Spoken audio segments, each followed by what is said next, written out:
કે જેથી કરીને આવતીકાલનો આપણો સ્વાતંત્ર્ય દિન એની ઉજવણી આપણે દરેક ઘરે કરી શકીએ।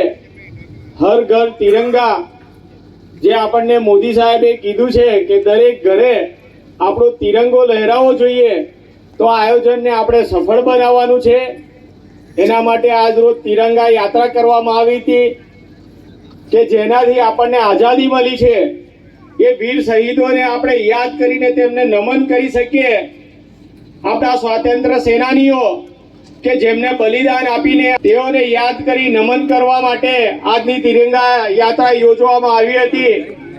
સાથે મોદીજીએ એક આહવાન કર્યું છે કે જે માતાએ આપણને જન્મ આપીને મોટા કર્યા છે, આપણો ઉછેર કર્યો છે, આપણને ભણી ગણીને સારું ભવિષ્ય બનાવી શકીએ લાયક બનાવ્યા છે, તો આપણી માતાના નામ ઉપર આપણે એક વૃક્ષનું રોપણ કરવાનું છે।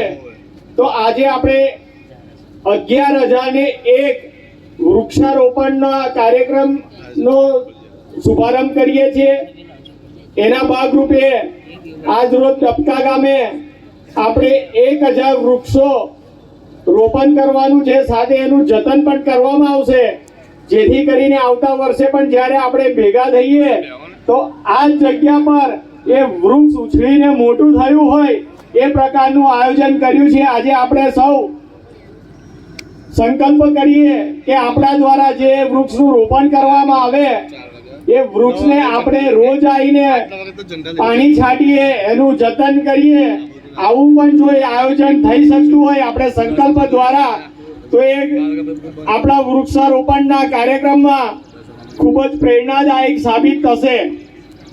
સાથે આપણને જે ધ્વજ આપવામાં આવ્યો છે એનું માન જળવાઈ રહે એ રીતે સૌએ ધ્વજને નીચે નથી મૂકવાનો કે નીચે પડવા નથી દેવાનો, કારણ કે આ એ ધ્વજ છે જેના માટે આપણા વીર શહીદોએ પોતાના પ્રાણનું બલિદાન આપ્યું છે।